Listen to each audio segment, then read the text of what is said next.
Good morning guys, no. For today's video is pupunta tayo sa sa barangay hall para kukuha ng barangay clearance po. Kailangan po natin sa trabaho. Sana po ay pagbigyan po tayo ng ating barangay kapitan. Ngayon dito na po tayo sa office ng barangay hall. At tanungin natin si kapitan kung dito mag-issue ng barangay certificate or barangay clearance po. Tanungin natin. Si Leo, si kapitan po, tanongin natin.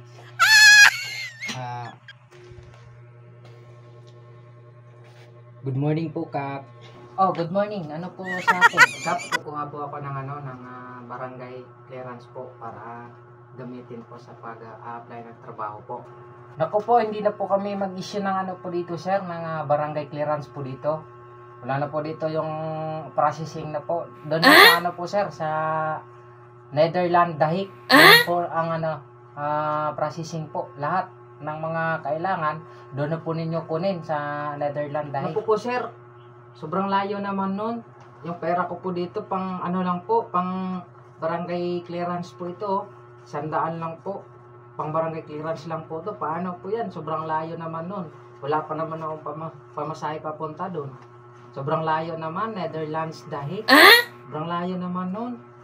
Tapos isa pa, wala pa akong pamasahe pang papunta doon. Huwag kang mag-alala sir, libre naman lahat. Papunta doon libre yung yung plane na sinasakyan mo. Punta ka lang ng sir, punta ka lang ng Villamor Air Base. Nakaabang na doon yung sasakyan papuntang Netherlands po. Wala na po kayong babayaran, libre na po yun. Provide ng ating governments ngayon. Ito po yung bagong mukha na talagang sinusuporta yung mga taong bayan papuntang ibang bansa kung may mga proseso at mga processing tulad ng mga NBI saka police clearance, barangay clearance. Sila na po yung bahala sa inyo. Talaga po sir Talaga po sir, libre papuntang Netherlands, walang pamasahe. Yes! Thank you! Makapunta ako Netherlands! Walang libre pamasahe. Sige sir, papunta na po ako sir. Sige sir.